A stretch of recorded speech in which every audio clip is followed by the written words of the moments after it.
আল্লাহ তাআলা আমাদের জন্য কিছু পথ খুলে রেখেছেন, যে এগুলো করলে আমরা হজ উমরা সওয়াব পেয়ে যাব।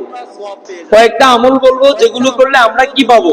হজ এবং উমরা করার সওয়াব পেয়ে যাব। এক নম্বর আমল, প্রত্যেক ফরজ নামাজের পর 33 বার সুবহানাল্লাহ, 33 বার আলহামদুলিল্লাহ, 33 বার আল্লাহু আকবার পাঠ করলে আল্লাহ পাকের নবীর ভাষ্য অনুযায়ী সে হজ এবং উমরা করার সওয়াব পাবে। বুখারী শরীফের হাদিস 843, হাদিস নম্বর কত? 843। আন আবি হুরায়রা রাদিয়াল্লাহু তাআলা আনহু, আল্লাহর নবীর সাহাবী হযরত আবু হুরায়রা রাদিয়াল্লাহু তাআলা আনহু থেকে বর্ণিত হাদিস, قال جاء الفقراء إلى النبي صلى الله عليه وسلم فقالوا ذهب أهل الدثور من الأموال بالدرجات العلى والنعيم المقيم।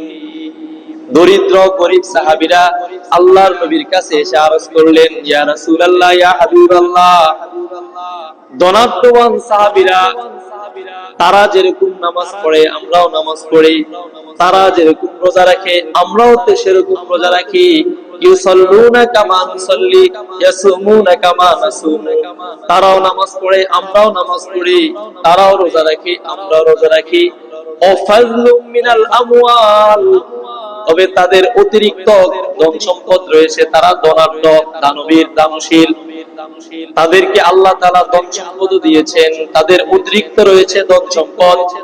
ইয়াহুজ্জুনা বিহা ওয়া ইয়াতামিরুন ওয়া ইউজাহিদুনা ওয়া ইয়াতাসাদ্দাকুন, যেই টাকা পয়সা দ্বারা, ধন সম্পদ দ্বারা তারা হজ করে, উমরাও করে, তারা দান সদকাও করে, জিহাদও করে। কিন্তু আমরা তো হতভাগা গরীব, আমরা নামাজ রোজা ছাড়া আর কিছুই নাই, আমাদের কাছে সামর্থ্য নাই, আমরা এগুলো করতে পারি না। তাহলে তো তারা আমাদের চাইতে অগ্রগামী হয়ে গেছে। আল্লাহর নবীর কাছে গরীব সাহাবীরা আসি বলতেছে যে আমরাও নামাজ পড়ি তারাও নামাজ পড়ে, এই দিক থেকে তো উভয়ে সমান, কিন্তু তারা ধনী, ধনী হওয়ার কারণে তারা দান সদকা দেয়, তারা হজ করে, উমরা পালন করে, কিন্তু আমরা তো এগুলো করতে পারি না, তো তারা তো এই দিক দিয়ে আমাদের থেকে অগ্রগামী হয়ে গেছে। ফাকালা রাসূলুল্লাহ সাল্লাল্লাহু আলাইহি ওয়াসাল্লাম, তখন আল্লাহর নবী বলেন, আলা উহাদ্দিসুকুম ইন আখাযতুম আদরাকতুম মান সাবাকাকুম। আল্লাহ পাকের নবী বললেন, হে আমার গরীব সাহাবীরা, আমি কি তোমাদেরকে এমন একটি আমলের কথা বলবো না, যে আমলটি করলে তোমরাও সেই অগ্রগামীদের পর্যায়ে পৌঁছে যাবে?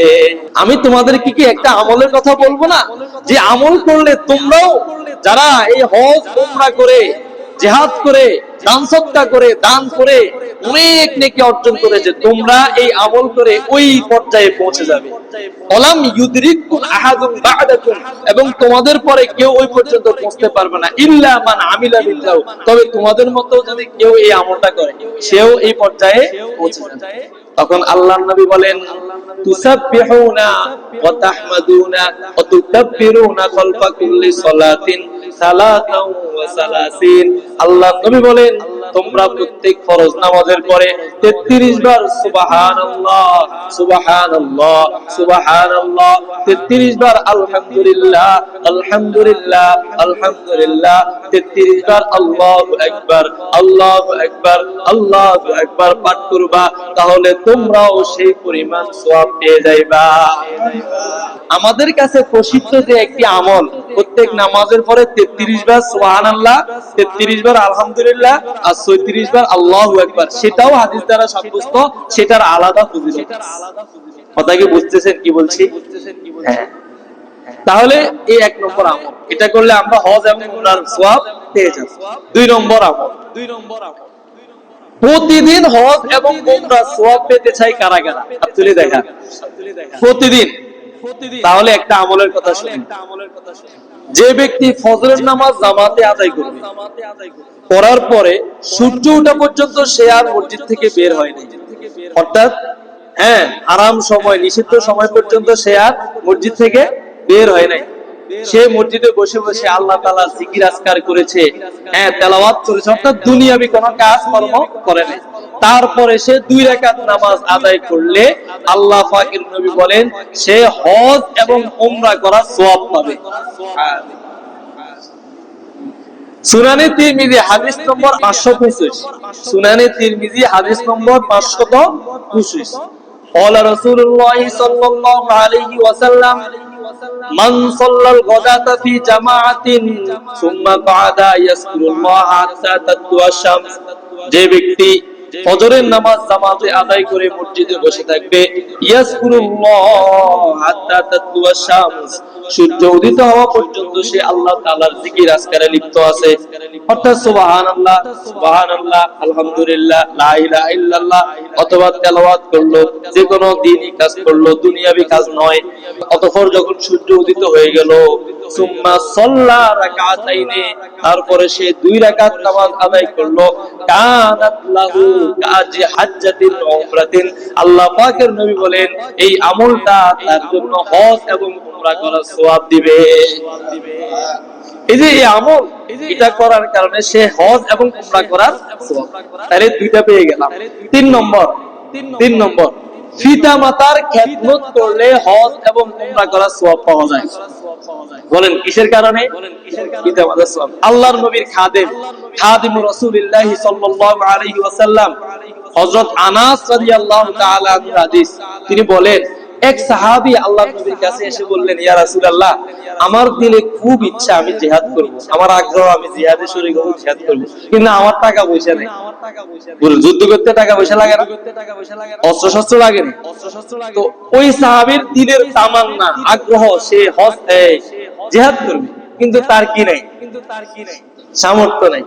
আল্লাহর নবী বললেন, তোমার মা বাবা থেকে কেউ কি জীবিত আছে?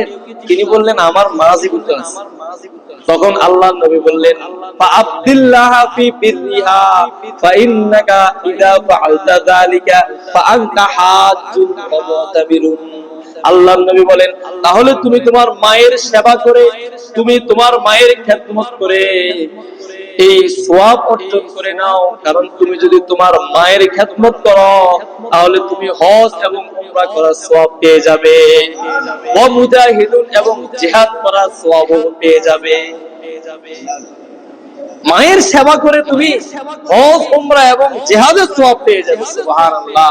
ফাত্তাকিল্লাহ, কাজেই তুমি তোমার মায়ের খেদমত করার ব্যাপারে আল্লাহকে ভয় করো, কারণ অনেক মানুষ মা বাবার খেদমত করতে চায় না, বড় হওয়ার পরে আর মা বাবার কি করে না, খোঁজ খবর নেয় না, খেদমত করে না।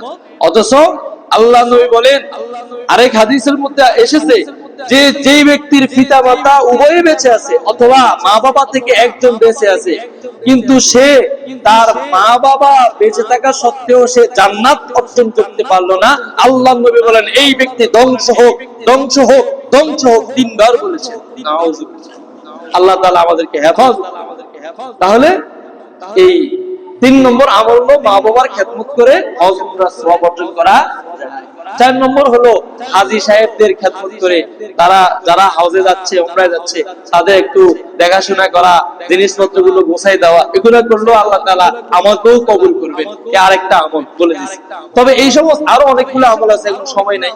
তবে এই সবগুলো আমল, এগুলো করলে আমরা হজ উমরার সওয়াব পাবো, তবে সরাসরি হজ উমরা করার মজা কি পাবো সেটা ভিন্ন বিষয়। এই কারণে যার উপর হজ ফরজ হয়েছে, যার উমরা করার সামর্থ্য আছে, সে যেন সরাসরি হজ এবং উমরা করে।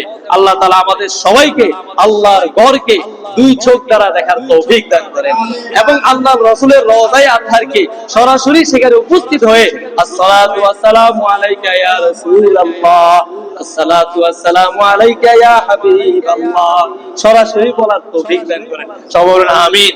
যারা সুন্নাত পড়েন নাই, সাজাকে সুন্নাত পড়েন।